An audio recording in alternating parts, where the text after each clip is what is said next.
ఆ పాయింట్ కట్టుబడి ఉన్నాడు. మళ్ళీ ప్రెస్ కాన్ఫరెన్స్ పెట్టి వివరణ ఇచ్చే క్రమంలో తొందరపాటుతో కూడిన పాయింట్ చెప్పుకొచ్చారు. ఏమని? వాళ్ళకి మా కుటుంబానికి 30 ఏళ్ల నుంచి అనుబంధం ఉంది, అందులో ఏముందంటే అశ్లీలత అని.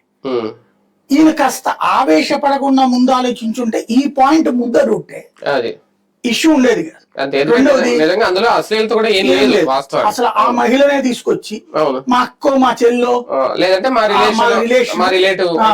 అంటే ఏముండదు. అక్కో చెల్లో అంటే కనుక వెళ్ళేటప్పుడు హక్ చేసుకోవడం ఏమి శృంగారం ఏం లేదు, జస్ట్ ఇది ఉంది కాబట్టి దాంట్లో ఏముందా కావాలని చెప్పి క్రియేట్ చేస్తున్నారని చెప్పు ఉండొచ్చు. అక్కడ ఆ పని చేయలే, చెయ్యకపోగా 30 సంవత్సరాల నుంచి ఆ కుటుంబానికి మా కుటుంబానికి సంబంధం ఉంది హక్ చేసుకుంటాం.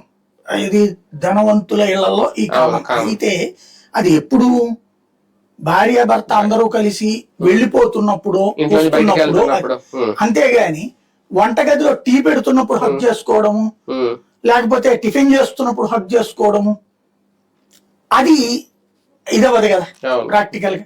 కాబట్టి అక్కడ ప్రజలకి సంజాయిషి ఇచ్చుకున్నారు, కానీ యాక్సెప్ట్ చేస్తారా? ఇది అనెథికల్ గా కనబడుతుంది. అంటే ఈ ప్రెస్ మీట్ చూస్తే అది డీప్ ఫేక్ కాదు అనేది ఆయనే ఒప్పుకున్నారు.